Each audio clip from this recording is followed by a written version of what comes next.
Weekend ট্রিপে আমরা কি কি খেয়েছি দুদিন ধরে সেটাই তোমাদের সাথে আজকে শেয়ার করব। লস্যি আর ম্যাঙ্গো মাস্তানি দিয়ে জার্নিটা শুরু হলো।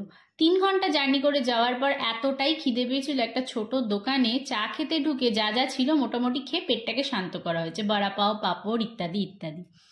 এরপর হচ্ছে আসল খাওয়া দাওয়ার পালা। অর্ডার করে নিয়েছিলাম chicken pakora, pomfret, Rabha fry, তোমার প্রনস আর প্রনস কারি।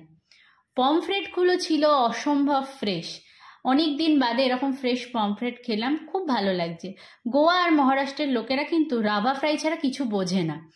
আর এখানে প্রনস কারিটা কিন্তু স্টার্টার হিসেবে যাচ্ছিল না, এটা রুটি বা ভাত এর সাথেই মোটামুটি ভালো যেত। কিন্তু সত্যি বলছি, স্টার্টার খেয়ে একদম মন ভরে গেছিল।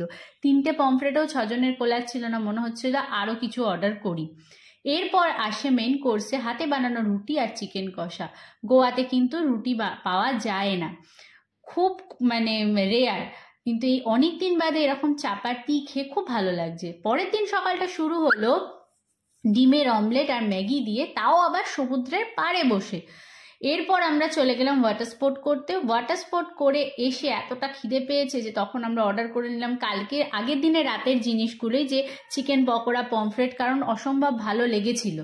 তো আমাদের কপাল এতটাই খারাপ ছিল, 4টের সময় 2টো পমফ্রেট পেয়েছিলাম। আর আমি রিকোয়েস্ট করেছিলাম ওদেরকে যে আমাকে নর্মালি ফ্রাই করে দিতে, রাভা ফ্রাই না করতে, ওরা বোঝেই না জিনিসগুলো। তারপরে হলো ভাংড়া। এরপর আমি নিয়ে নিয়েছিলাম প্রনস থালি। এখানে থালিতে আইটেম কিন্তু খুব কম থাকে আর রুটি রাইস দুটোই মেশানো আছে।